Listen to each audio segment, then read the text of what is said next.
All right, Shalom. First and foremost, I want to begin by giving all honor, glory, and praises to Yahweh, Bahashem, Yahweh Shai, Bahashem, Rakakwadash. Double honors to the elders and apostles of the Great Millstone. And Shalom to you, brothers that are laboring and pushing this word in truth and sincerity and with charity.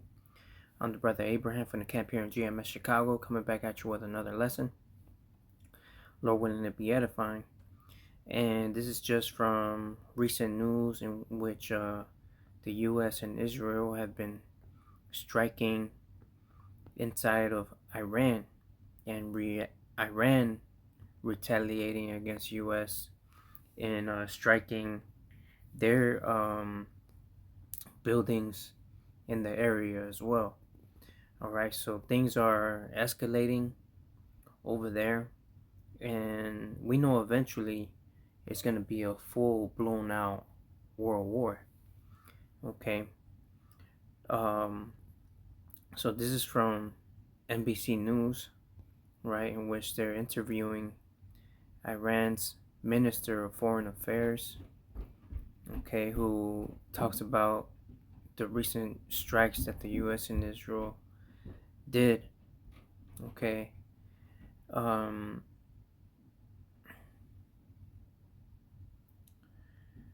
So key points from this interview: casualties and control.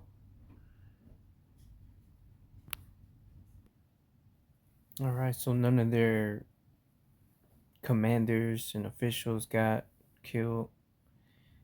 So Iran's pretty much in self-defense mode, okay, because he emphasized that Iran's attacks on American bases are acts of self-defense, not aggression, and that Iran has no intention of attacking neighboring countries.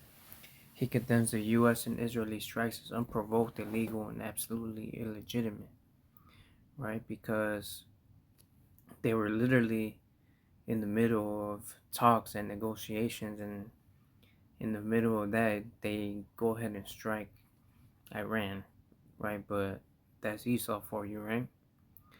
It says, he states that Iran's nuclear program is for civilian use only, and that Iran has proven its goodwill by adhering to the 2015 nuclear deal from which he claims the U.S. withdrew, right? He also addresses the notion of proxies, stating that groups Iran supports are fighting for a just cause and not receiving orders from Iran. Okay, so here it is. The U.S. doesn't want Iran to have nuclear missiles because that's a threat to the U.S. So they say, but here it is. Only America can have nuclear missiles, and they just bombed the whole world, right? But Iran's supposed to be the threat.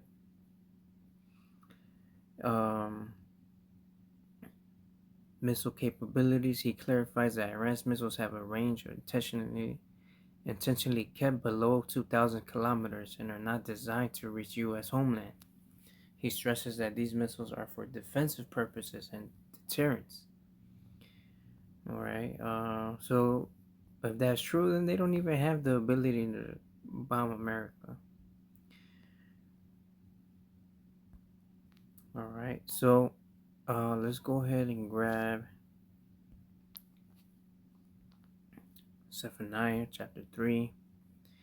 In verse 8 it says, "Therefore wait ye upon me, saith the Lord, until the day that I rise up to the prey. For my determination is to gather the nations, that I may assemble the kingdoms, to pour upon them mine indignation, even all my fierce anger.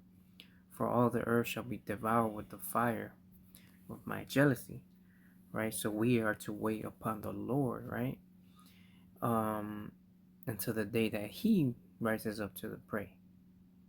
Because his will is to gather these nations, assemble them for battle, for war. All right. Let's grab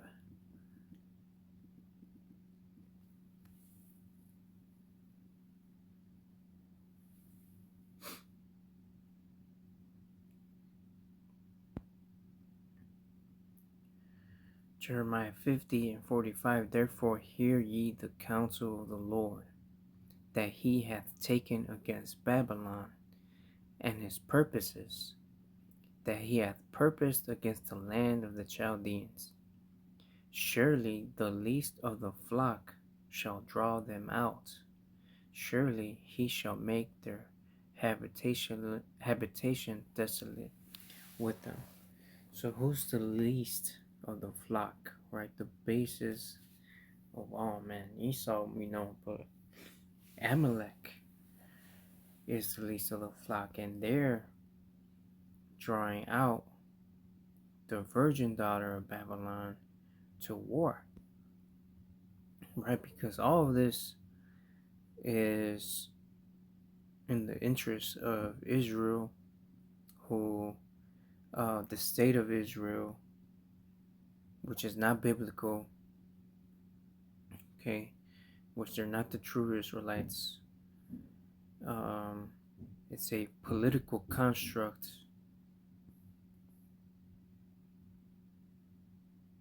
all right, and they have taken over the U.S., its government, and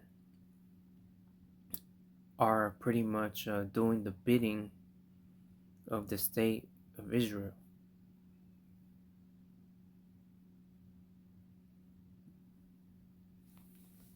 Okay, so let's go to Revelations 11 and 14. The second woe was past, and behold, the third woe cometh quickly.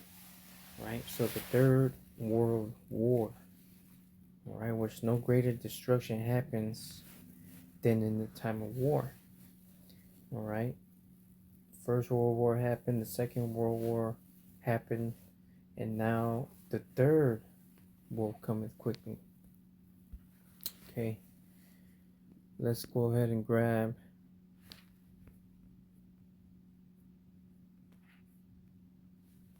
Joel chapter 3 and 9. It says, proclaim ye this among the Gentiles, prepare war, wake up the mighty men, let all the men of war draw near, let them come up. Beat your plowshares into swords and your pruning hooks into spears. Let the weak say, I am strong. So the weak nations that one time were weak and didn't have any type of nuclear weapons to fight and battle, all right, specifically America, because America, right, the scriptures say, who can make war with the beast, right? After what they did in Hiroshima, in the aftermath of the bombings there, that's when the war ended, right? Who can fight against this? Everybody threw in the white flag. But now, after all these years, you have these nations that have built up their nuclear weapons. All right, Russia has more than America. All right, and then you throw China in the mix. All right, all these other nations that are against Babylon. Well, now you have a even battle. All right, not only that, you have America's allies divided against each other, and as the scriptures say, a house divided cannot stand.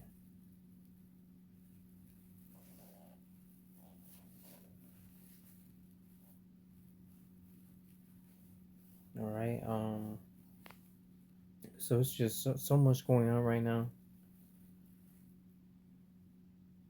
You know, we're at the end of February. We are about to head to March. This is the third month of the year, and so much has happened already. You know, There